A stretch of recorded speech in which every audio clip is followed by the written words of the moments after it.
Bom dia, sempre bom estar aqui, hein? Como o Henrique disse, a gente se sente em casa, né? Aliás, eu estou em casa, quantos anos que eu estou aqui já, hein? Que eu frequento aqui, se não me engano, se não me falha a memória, já tem uns 15, 16 anos já, no mínimo. Eu acho que eu estou ficando velho, eu tenho essa impressão. Vocês não estão, mas eu tô. É, eu venho aqui desde quando eu tinha cabelo. Vocês imaginam o tempo que faz. Meus irmãos, primeiramente quero abençoar cada um de vocês, tanto os que estão aqui presencialmente, quanto os nossos irmãos da Rede Amigo Espírita, que é a nossa casa também. A Rede Amigo Espírita que faz esse trabalho sensacional de divulgação da nossa doutrina.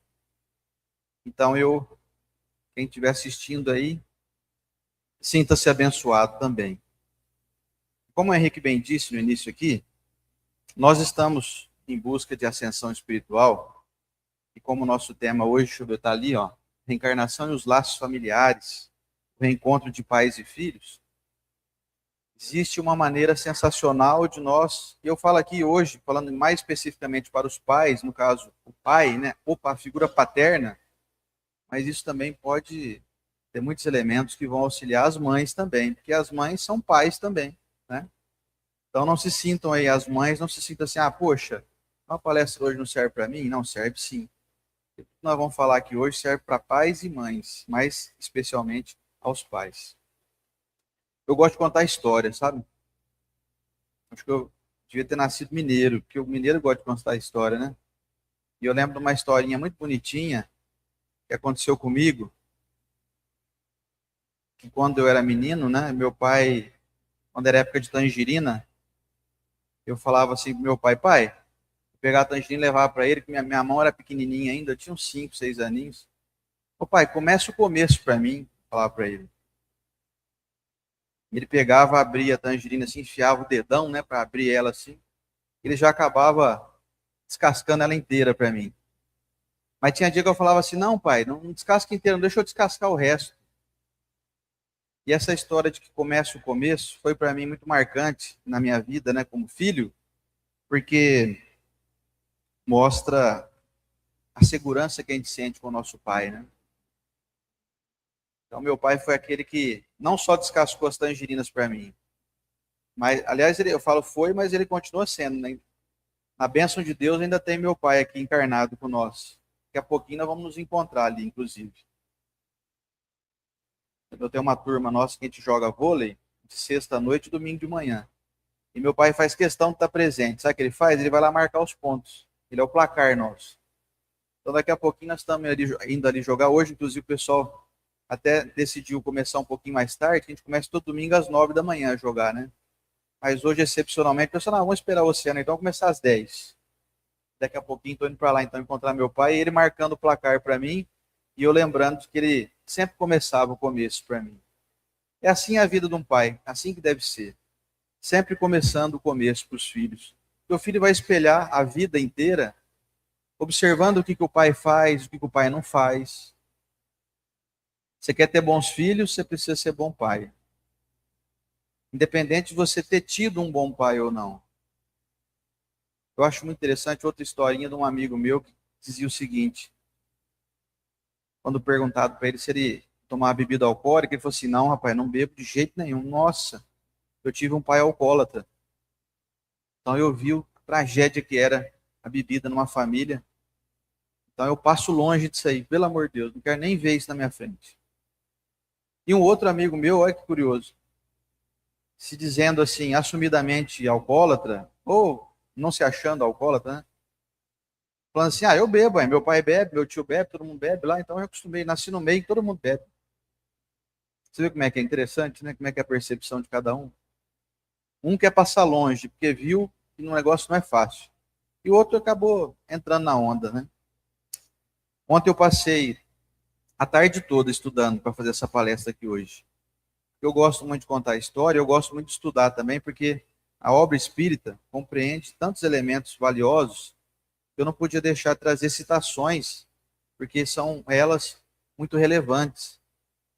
Nós aprendemos muito a sermos bons pais com as orientações de Allan Kardec e principalmente na obra de Chico Xavier. que ela tem uma beleza, uma plasticidade, uma forma poética até. E eu gostaria de citar também, lembrando do meu pai, aproveitando aqui para falar do meu pai, senão se eu começar a falar no final, eu começo a chorar aqui. Vamos falar no início, que aí eu já estou aqui meio, parece sempre meio tenso, né? Então eu não vou me emocionar, não. Eu lembro quando eu era menino, uma das coisas que mais marcou minha vida foi sentir a segurança do meu pai quando eu estava assim. Eu era o moleque mais bichado que tem, vocês não fazem ideia, viu? Acho que tudo que eu tinha que passar de perrengue, de problema de saúde, doencinha, nada grave, né, também. Eu passei ali quando eu nasci, até uns 10 anos de idade. Ó, eu lembro que eu vivia com dor de cabeça, eu vivia gripado, eu vivia com garganta inflamada, eu tive hepatite, eu tive cachumba, eu tive sarampo. Eu não sei que eu sobrevivi aqui, depois dos 10 anos de idade eu arribei, aí acabou, não tive mais problema até hoje. Então acho que tudo que eu tinha que penar, eu penei até os 10 anos de idade. Uma coisa que eu lembro muito, que vira e mexe, a gente é moleque, né? Não sabe ter higiene direito. Eu imagino hoje, já como profissional da saúde, não tinha aquela higiene adequada e tal. Então eu vivia comendo coisa que às vezes cai no chão, você pega e come. E eu vivia vomitando. Vira e mexe, eu dava ânsia de vômito. Tinha vezes que eu acordava de madrugada, assim, e uma coisa que me dava muita segurança, meu pai fazia um negócio interessante. Eu ia ali no vaso sanitário para vomitar, olha, você desculpa de falar isso de manhã, não é muito higiênico, gostoso de imaginar a cena, não, mas eu preciso contar isso. E eu, quando estava ali, eu chamava meu pai, acordava à noite assim, pai, vem aqui, vem aqui. E ele levantava correndo da cama, e ele punha, eu lembro que eu ficava ali no vaso assim, e ele punha a mão na minha testa, assim, ó, pra tipo me segurar, assim, pra mostrando. E eu lembro do calor da mão dele na minha testa, assim, sabe? Você fica frio, né? Você fica meio tenso quando você tá com vômito, assim, né? Então são coisas que marcam a vida da gente, sabe? O fato dele colocar a mão na minha testa, me apoiando assim, isso nunca mais saiu do meu coração. Outra coisa que eu me lembro muito também, eu acho, não sei se ele vai assistir essa palestra aqui, talvez até vá. Dele, meu pai sempre gostou muito de futebol, né? Então, quando eu era menino, ele me colocava na garupa da bicicleta dele, tinha tipo uma barra forte, sabe? Essa bicicleta que tem uma. Antigamente o pessoal usava muito barra forte, né? Quem é mais antigo aí sabe o que eu estou falando. Então, ele me colocava na garupa e a gente ia lá para palestra, que hoje é onde é o mercado açaí ali, né? E aí a gente ia para lá para assistir jogo, lá naquele campão. Tinha um campo de futebol maravilhoso ali no palestra. Então, eu me lembro sempre daquele cuidado dele, né? Dele, a gente morava aqui na Anchieta, então na Anchieta ali, perto da ponte da Maria Benta, ali eu morava. E dali até lá no palestra era pertinho, mas para mim era uma aventura, assim, na garupa do meu pai. Eu me sentia assim, importante. Ó, tem, né? E meu pai ainda, ele tinha perna forte, que ele jogava futebol também, ele era pernudo, assim. Então ele pedalava assim, e eu falava assim, nossa, é a máquina mais sensacional que me conduz aqui. Era meu pai pedalando e me levando na garupa da bicicleta. Tem outras coisas para contar, mas vou contar agora aqui da parte doutrinária, da importância de nós aprendermos a nos salvar, literalmente, como pais. Você vai salvar a tua encarnação ajudando o outro, que a gente hoje trata como filho, mas na verdade são irmãos nossos espirituais. O Emmanuel, no livro Vinha de Luz, traz a seguinte informação: os pais do mundo, admitidos às Assembleias de Jesus, precisam compreender a complexidade e grandeza do trabalho que lhes assiste. É natural que se interessem pelo mundo, pelos acontecimentos vulgares, ou seja, é normal que a gente perca tempo com o pai, porque a gente tem interesse também de viver a vida, de ter passear, de às vezes dormir, de que nem meu pai, jogar um futebolzinho. É interessante, você pode até viver as coisas do mundo. Todavia, é imprescindível não perder de vista que o lar é o mundo essencial onde se deve atender aos desígnios divinos, ao tocante aos serviços mais importantes que lhes foram conferidos. Os filhos, olha isso, gente, são as obras preciosas que o Senhor lhes confia às mãos, solicitando-lhes cooperação amorosa e eficiente. Ou seja, nós recebemos uma tarefa de Deus de cuidar dos filhos. E é normal que a gente se perca, às vezes, no caminho, buscando as coisas da vida. Conheço, por exemplo, amigos, né? Muitos amigos meus são pais também. que às vezes gastam muito tempo cultivando coisas, até no meu ponto de vista, até um pouco inúteis, e deixam os filhos de lado. São hobbies que desprendem muito tempo da pessoa. Enquanto isso, os filhos vão sendo criados essencialmente pelas mães, pelos avós, ou por alguma empregada, alguma cuidadora. Então, aqui o Emmanuel recomenda aqui no Vinha de Luz que nós não percamos tempo excessivo com as coisas do mundo, as coisas efêmeras. Como ele descreveu aqui, ó, acontecimentos vulgares. Porque tudo que não é essencial acaba sendo considerado vulgar. Outra historinha interessante, essa do Divaldo. Se alguém depois conhecer essa história, depois que eu terminar de contar, você erga a mão para mim, que eu quero saber quem conhecia essa história aqui. Eu não conhecia, fui pesquisando e descobri. Como todo mundo sabe, o Divaldo teve mais de 600 filhos adotados em seu nome. E muitos deles tinham personalidades muito distintas uns dos outros. E um desses filhos dele, adotados, quando menino, tinha um instinto literalmente assassino. Ele, quando brigava... Alguém conhece essa história? Não? Conhece? Vocês dois conhecem? Quem mais conhece? Nosso irmão lá atrás. Conhece também? Conhece também? Então vai ser bom relembrar. O menino vira e mexe quando se desentendia com um outro irmãozinho, né, de adoção ali, ele arrumava um jeito de falar que queria matar o outro irmão. E ele arrumava sempre uma maneira de fazer algum tipo de instrumento pérfuro, cortante, ou chamado uma faca. Ele pegava um pedaço de plástico, um pedaço de graveto, ele afiava, ele fazia... Quer dizer, ele já nasceu com essa tendência. Porque são consequências, né, de outras encarnações aí. São reverberações que não bem resolvidas numa encarnação ficam para outra. Então, vira e mexe, uma das cuidadoras pegava e levava o menino para o Divaldo. O Divaldo, ele tá querendo matar outro menino ali, ó. E o Divaldo falava assim, não, vem cá, meu filho, vem cá, me dá aqui esse instrumento aí, que era a faquinha que ele tinha feito. Espera aí que daqui a pouco nós vamos lá matar ele mesmo. Eu vou junto com você. Ele falava assim, brincando. E tentava sempre acalmar ele, falando, não, não é assim, não pode ser assim, você não pode matar ninguém e tal. E foi passando o tempo, o Divaldo sempre remediando dessa maneira.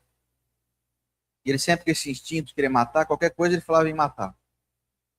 Quando foi por volta dos seus 18 anos, ele já adquirindo a maioridade, ele pegou e chamou Divaldo e falou assim, pai, senhor desculpa, mas eu quero sair pro mundo aí.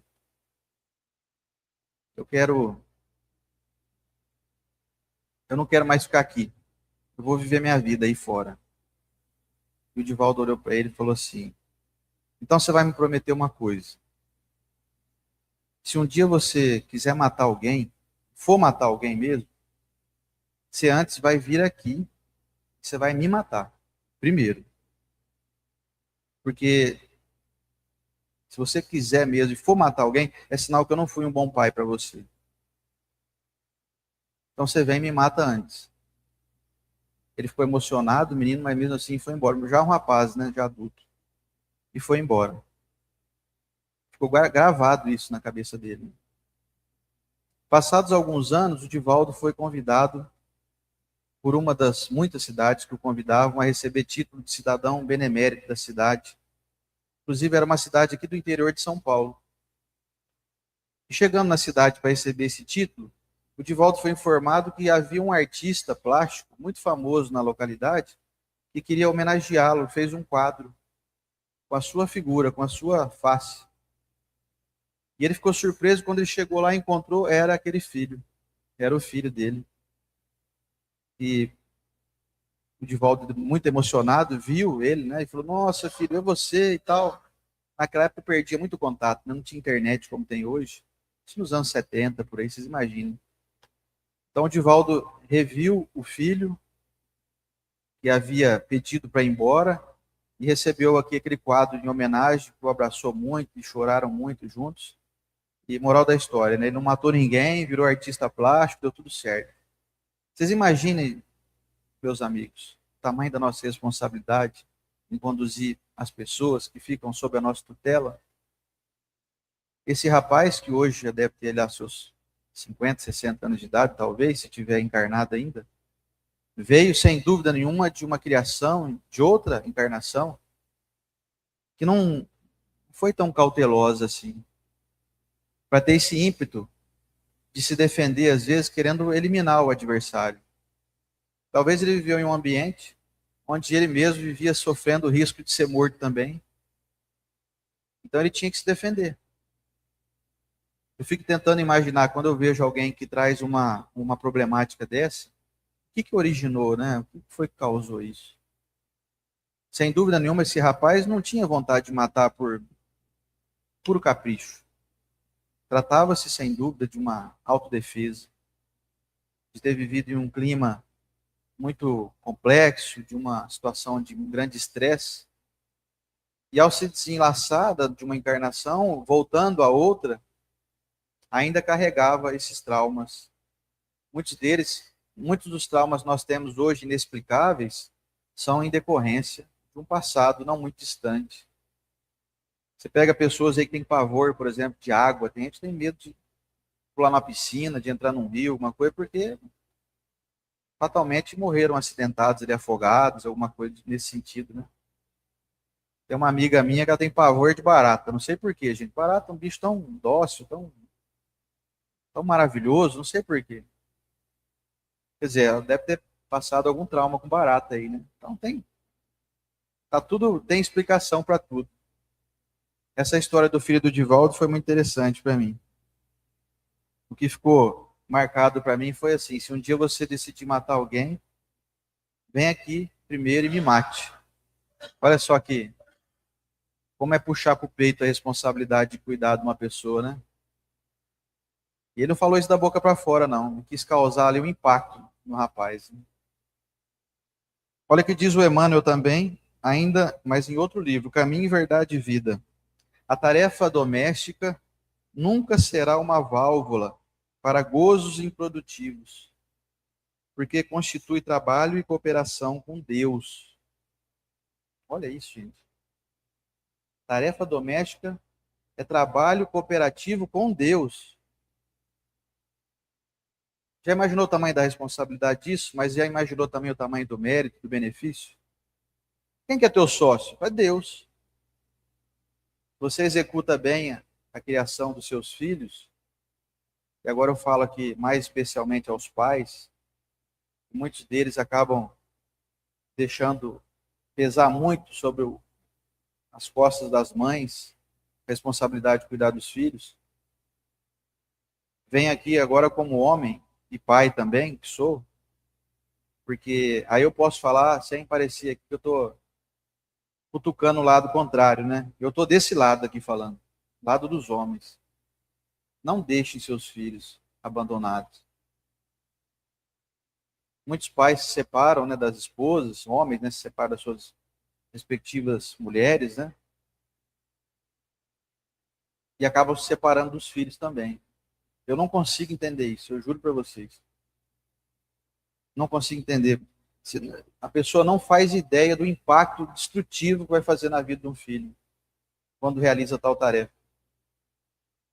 Outro dia eu vi uma amiga minha, colocou até em rede social, que acho que ela estava tão revoltada com o ex-marido, ela colocou uma conversa do então pai do filho dela, com, né, o seu filho ali, e ele dizendo assim: eu não posso pegar vocês fim de semana, não, eu estou com muita conta para pagar, estou sem dinheiro. Poxa vida, será que é só com dinheiro que a gente pode cuidar do filho, né? Ficar junto ali, comer um marmitex juntos, que seja. Ele vai comer alguma coisa, né, esse pai, né? Não dá para comer, não dá para dividir o prato dele com o filho, né?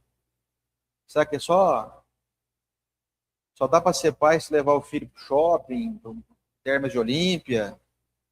Não é possível isso, gente. Então, alô, pais, por favor, acordem para a vida enquanto é tempo. Espera seu filho ficar adulto, não. Porque ele ficar adulto, ele não precisa mais de você. Continua aqui o Emmanuel no Caminho, Verdade e Vida. O homem ou a mulher que desejam ao mesmo tempo ser pais e gozadores da vida terrestre estão cegos e terminarão seus loucos esforços, espiritualmente falando, na vala comum da inutilidade. do eu, é assim? Vala comum da inutilidade. Sabe o que significa isso? Chegar depois ali, não, quando você percebe que você já está começando a ter menos tempo pela frente do que você teve vivido. A chamada melhor idade, né? Chega ali perto dos 50, 60 anos, 70, você começa a perceber que a tua vida foi desperdiçada. Estamos recebendo aqui um alerta para que isso não aconteça com nenhum de nós. Porque sempre dá tempo. Mesmo que seu filho eventualmente esteja até adulto já, dá tempo de se reconciliar. Dá tempo de buscá-lo e pedir perdão a ele. Perdão, filho, eu fui ausente. Eu trabalhei muito, eu achei que a vida era só ganhar dinheiro. Me desculpa. Não fui nas reuniões da sua escola, com os professores.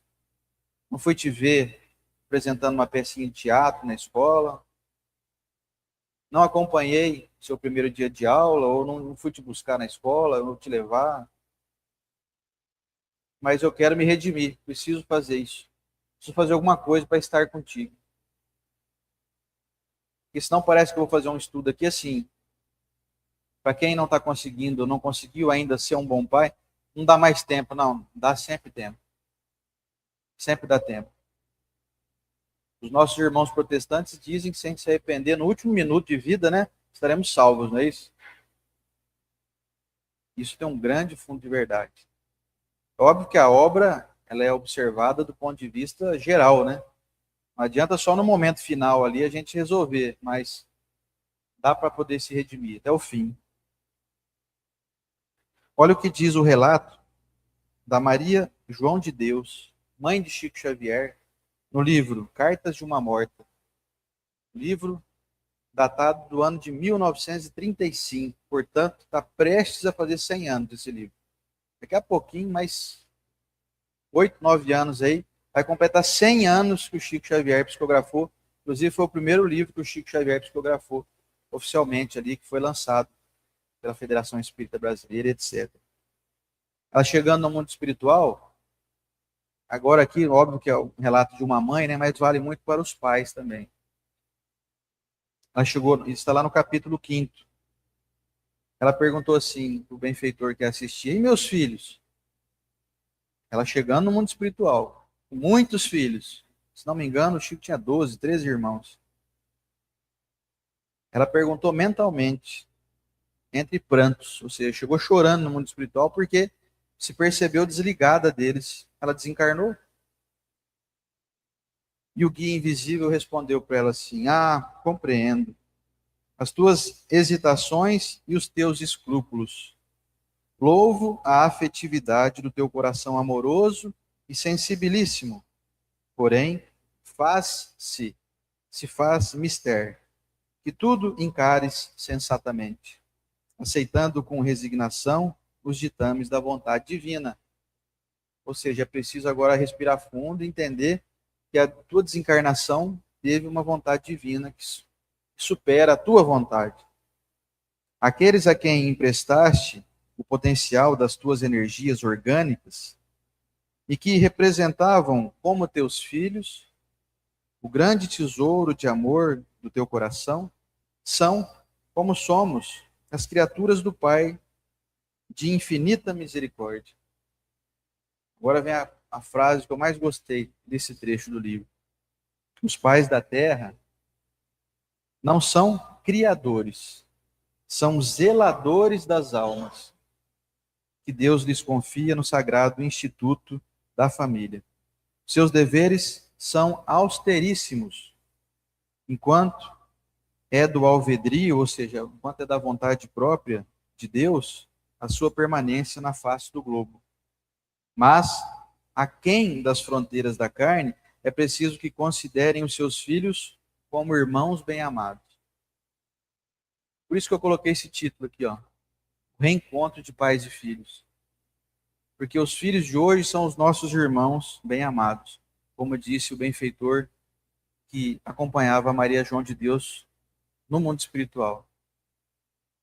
Os filhos não são pessoas que nós criamos, são pessoas que Deus colocou nas nossas mãos para zelarmos. essa responsabilidade pode nos conduzir a um grande potencial de ganho espiritual enquanto encarnado. Ou seja, é como se você entrasse para fazer um curso e dentro desse curso você conseguisse fazer outro junto. E no final de um período você fez 2 cursos, em vez de fazer um só. Porque tem um curso da gente se cuidar, né? Curso do autocuidado. Como disse o nosso irmão há pouco aqui. Nosso corpo é emprestado, nós somos inquilinos. Então, saber cuidar bem de si mesmo é uma grande tarefa. E você ainda poder potencializar isso cuidando de alguém, aqui, ó, irmãos bem-amados. Não somos criadores, somos criaturas. E vem algumas resoluções aqui agora que vocês vão gostar muito. No capítulo Anjos de Guarda, Espíritos Protetores, Familiares ou Simpáticos de O Livro dos Espíritos, lá na questão 510, Allan Kardec perguntou o seguinte para os espíritos: quando o pai que vela pelo filho reencarna, continua a velar por ele? Olha que interessante isso, né? Às vezes você está no mundo espiritual e você cuida do teu filho aqui espiritualmente. Você fica ali tendo notícias. São os chamados espíritos familiares ou simpáticos. Ou seja, você não é o benfeitor do seu filho. Existe um benfeitor que cuida da gente no momento que a gente reencarna até o momento do nosso desenlace. É o seu anjo de guarda, benfeitor espiritual, você dá o nome que você quiser. Quando você desencarna antes do seu filho, você fica no mundo espiritual como um espírito familiar, um espírito que ajuda o benfeitor. E a pergunta de Kardec é interessante, né? O que acontece se depois você reencarnar? E aí? Olha a resposta dos espíritos. Isso é mais difícil. Ou seja, cuidar dele. Depois que você reencarnou, você não consegue mais cuidar. Contudo, de certo modo, o faz pedindo num instante de desprendimento a um espírito simpático que o assista nessa missão. Tem gente que desencarna e aí fica com arrependimento de não ter convivido bem com o filho. Aí chega no mundo espiritual, dá aquele arrependimento. Poxa, agora eu não posso mais estar junto com ele. Então, pelo menos eu vou estar aqui fazendo o que eu posso. Só que passa um tempo, vem a programação reencarnatória para você voltar à Terra. Aí bate aquele desespero. E agora? Quem vai cuidar do meu filho que ainda está encarnado? Porque eu também vou encarnar. Só que eu não vou poder mais. Eu vou reencarnar como um bebezinho ali. Vou começar do zero. Então, o espírito desencarnado pede ajuda para alguém e ainda vai continuar na chamada erraticidade, ou seja, no mundo espiritual. Demais, os espíritos só aceitam missões que possam desempenhar até o fim. Encarnado, mormente, em mundo onde a existência é material, o espírito se acha muito sujeito ao corpo para poder dedicar-se inteiramente a outro espírito, isto é, para poder assisti-lo pessoalmente. Tanto assim que os que ainda se não elevaram bastante são também assistidos por outros. Eles estão acima, de tal sorte que, por qualquer circunstância, um vem a faltar, outro lhe supre a falta. Resumindo, nós não estaremos interligados com esses que são nossos filhos hoje para sempre. Então aproveite a chance que você tem agora. Se você está encarnado com alguém aí, não perca a chance. Talvez a solução para a sua existência será cuidar bem deste que hoje é considerado seu filho. Considerado assim, é teu filho, né, de fato, aqui no mundo material. Porque senão depois você chega no mundo espiritual, aí bate aquele desespero, você não pode fazer mais nada diretamente. Depois você vai reencarnar, você não vai ver. Tem gente que demora às vezes 300, 400 anos para se reencontrar. Vocês sabiam disso? Existem relatos na obra de André Luiz de espíritos que estão esperando o outro reencarnar e ter condições favoráveis para virem perto um do outro. Demorou 1000 anos. Então, esse que hoje talvez se trata com desdém, esse moleque aí me dá trabalho, ele é meio rebelde. Às vezes alguém que você estava lutando durante milênios para poder reencontrar. Porque ele justamente está do jeito que está, é rebelde, é isso, é aquilo, porque você não soube amá-lo adequadamente. Não soube direcioná-lo de forma correta em outras eras. Tem um livro também interessante de Kardec, da obra kardeciana, que é o livro chamado O que é o Espiritismo? É uma pergunta, né? O que é o Espiritismo? Lá na questão 123, Kardec perguntou: por que há maus pais e maus filhos? que tem pai que é ruim, tem filho que é ruim. Aqui que eu queria chegar, que eu falei agora há pouco. São espíritos que não se ligaram na mesma família por simpatia, mas com o fim de servirem de instrumentos de provas uns aos outros, e muitas vezes para punição do que foram em existência anterior. Essa dói, hein? Sabe o que ele está querendo dizer aqui? Você tem um mau filho? Você deve ter sido um mau filho também. Ah, não, mas eu sou um excelente filho para os meus pais. Hoje, né? Hoje. Nessa encarnação aqui. Ou então você tem maus pais, né? Ah, meu pai me abandonou, meu pai me batia.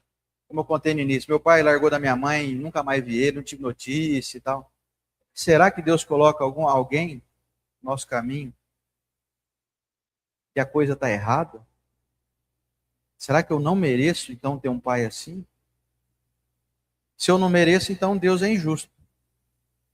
Se Deus é injusto, ele já não pode ser Deus mais. Porque ele não é perfeito mais, ele é injusto.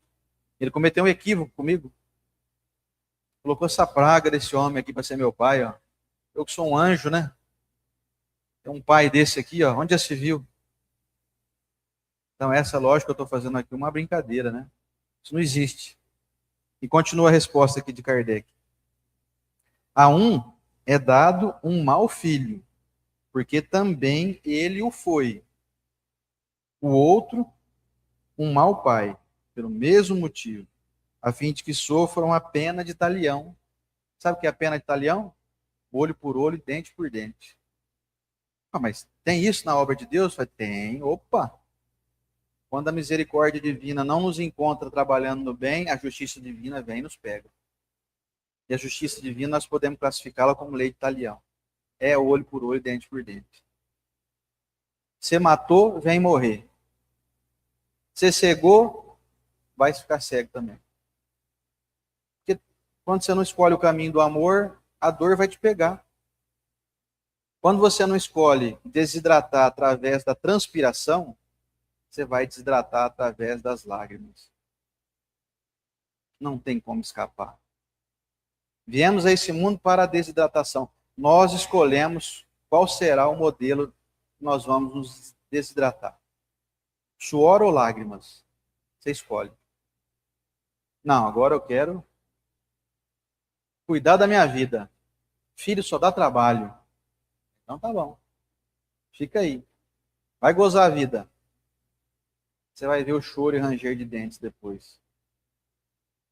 Ah, mas eu não tenho direito não de viver minha vida, fazer o que eu quero? Falo, tem, lógico que tem. Mas não deixe de saber das consequências. Pais, abram os olhos. A responsabilidade sua é muito grande. Para que você tenha um grande mérito.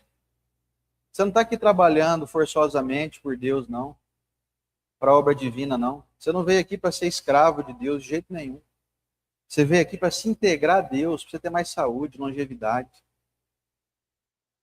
Nós já vimos relatos espirituais de pais que, quando se comprometem com o cuidado esmerado dos filhos, tem uma grande sobrevida, tem uma abreviação do seu desenlace, ou seja, a pessoa passa a viver mais, ter o direito de viver 10, 20, 30 anos a mais.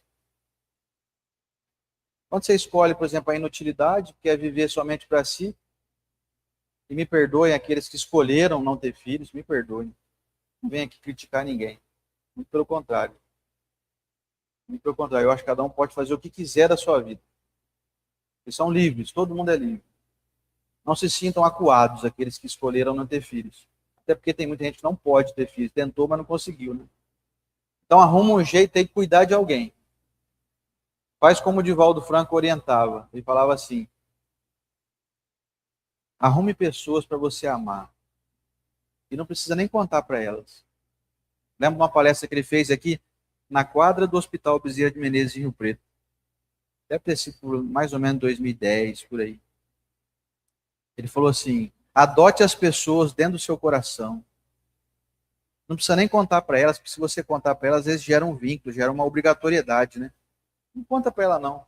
Mas escolhe aí um parente, Às vezes um sobrinho, um tio, um primo, uma vizinha, um vizinho, uma pessoa do teu bairro aí mais carente. Adote no teu coração como irmão, como um filho. Eu achei lindo isso, porque o Divaldo fazia isso, né? Para ter adotado 600 pessoas no nome dele, hein? Você imaginou a responsabilidade? Responsabilidade civil. Se ele não cuidasse direito, ele poderia ser preso. Então falou alguém que tinha experiência de amar e fez isso muito bem. Eu tenho a notícia, nenhum filho processou ele, né, por negligência. Todos, pelo contrário, tratavam com grande gratidão. Então, essa mensagem aqui está contida também na Revista Espírita de setembro de 1861, chamada A Pena de Talião. Para finalizar, que eu vi que a nossa hora aqui avança, tem uma historinha para contar muito interessante.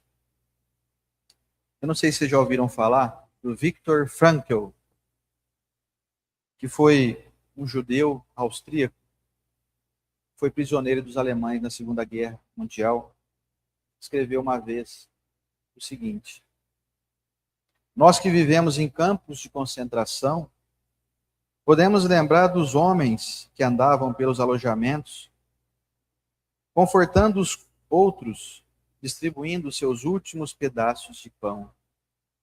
Talvez eles tenham sido poucos, mas são prova suficiente de que tudo pode ser retirado de um homem, menos uma coisa, a última das liberdades humanas: escolher que atitude tomar em quaisquer circunstâncias, escolher o seu próprio caminho. Vocês imaginam você lá no campo de concentração, prestes a morrer literalmente, ser assassinado ali. Ainda tinha homens que tinham a capacidade de distribuir seus últimos pedaços de pão. Que andavam pelos corredores distribuindo fraternidade, mesmo sabendo que daqui a pouquinho eu vou ser assassinado aqui, mas tudo bem. Nós podemos escolher qual caminho nós vamos tomar. Não importa as circunstâncias. Não importa se você tem dinheiro, se você tem cultura, se você tem condições materiais. Todo mundo foca muito nisso hoje em dia, né? Nós temos condições morais infinitas de fazer as nossas escolhas. Escolher o bem ou o mal compete a cada um de nós. O que nos falta é uma melhor educação. Aquela que tem a ver com a formação do caráter da criatura. E não existe ninguém que possa nos educar melhor do que a doutrina espírita. A doutrina espírita que tem a base fundamental da mensagem de Jesus Cristo. A doutrina que nos orienta a nós nos tornarmos seres eficientes, homens honrados, bons pais e bons filhos, consequentemente. Para isso, precisamos, então, sermos pais conscientes, que ensinem verdadeiros valores a seus filhos, que lhes digam que é nobre dizer a verdade, mesmo que isso não os credencie a receber algum prêmio ou compensação. É preciso ensinar teu filho, tem hora que você vai falar a verdade e a verdade vai doer. Da mesma maneira que nós precisamos falar a verdade dos nossos filhos. Aquela história de quando o filho vai tomar a injeção, né? Não, filho, não vai doer nada, não. Aí ele toma a injeção, lá dói para chuchu. Escorre a lágrima assim. Filho, o professor falou que não ia doer nada, pai. É preciso falar para o filho. Vai doer sim, filho. Mas é pro teu bem. Vai doer. Estou aqui com você. Aperta minha mão aqui. Precisamos de pais assim. Precisamos também de pais que tenham coragem de falar aos seus filhos sobre os dias mais tristes de suas vidas. Que tenham a ousadia de contar sobre as dificuldades e como as conseguiram vencer. Você tem que ser muito pai, muito bom pai, para contar que você fracassou já, que você passou tristeza, que você já errou. Não tenha medo de dizer, não tenha medo que seus filhos te achem fraco por isso. Porque um dia eles também vão errar. E eles errando vão precisar ter alguém para espelhar. O meu pai também já errou. E ele me ensinou que depois do erro ele foi lá e superou. Então eu vou fazer o mesmo. Não decida ser um pai perfeito para o seu filho. Deixa ele te enxergar com as suas fraquezas. Isso não é demérito nenhum. Aliás, tem que ser muito grande para se mostrar pequeno. Para reconhecer que é pequeno. Pais que não desejem dar o mundo aos seus filhos, mas que queiram lhes dar o livro da vida. Ah, eu vou fazer meu filho tudo que eu não tive, tudo que eu não pude fazer. Tome cuidado. Tudo que meu pai não me deu, eu vou dar para meu filho. Cuidado. Às vezes você dê o amor demais, estraga o filho. É preciso falar muitos nãos na vida para o filho ficar forte. Da mesma maneira que uma árvore só cresce se você podar ela. Já viu a árvore que não é podada? Fica miadinha, ela fica caída, meio torta. Agora que você vai podando ali a base, ela vai crescendo. A que não é podada, fica uma árvorezinha, michuruca, que você não faz ideia. Quem já viu a árvore que não é podada, essa que fica em beira de rodovia aí, você vê o caos que é, né? Pais presentes desenvolvem os seus filhos para autoestima, capacidade de trabalhar, perdas e frustrações, filtrar estímulos estressantes, dialogar e ouvir. É preciso ensinar o seu filho a conversar com as pessoas. Deixar ele um dia ir para o mercado de trabalho e conseguir ser um bom trabalhador. Ser alguém que está preparado até para ser demitido. Que supere perdas de relacionamento. Um dia eu fiquei sabendo de uma criança de 14 anos de idade que atentou contra a própria vida por conta de um término de um namorinho de adolescente. Não estou culpando os pais, não, tá, gente? Mas talvez, se essa criança, adolescente, tivesse sido bem orientada, não teria cometido tal ato. Precisamos de pais que tenham tempo, mesmo que seja curto. Não precisa dar 5 horas por dia do teu tempo, teu filho. Mas dê 5 minutos de qualidade. Abrace, pegue no colo, converse. Pergunte para ele das coisas que são interessantes para ele. Tem pai que não sabe o que o filho gosta. O filho gosta de comer. Não sabe o nome do amiguinho do filho. Tem pai que acha que o filho é como se fosse um objeto dentro de casa ali. Precisamos de pais que não se preocupem somente com festas de aniversário, tênis, roupas, produtos eletrônicos. Precisamos de pais que gostam de dialogar. Enfim, precisamos de pais que se preocupam com o seu semelhante. Esse que é filho hoje é apenas um irmão seu de ideal. Esse que é filho seu hoje. Você já parou para pensar que na outra encarnação talvez ele seja o seu pai? Está preparado para ser filho do seu filho hoje? Nós temos que pensar nisso. Olha lá. Ó. Reencontros. Será que eu gostaria de ter um pai como eu sou? Será que estou preparado para que quando, se eu chegar na bênção da velhice, porque só envelhece quem é competente, viu, gente? Parabéns. Se você está envelhecendo, parabéns para você. Desejo muito que todos possam ter a honra de envelhecer.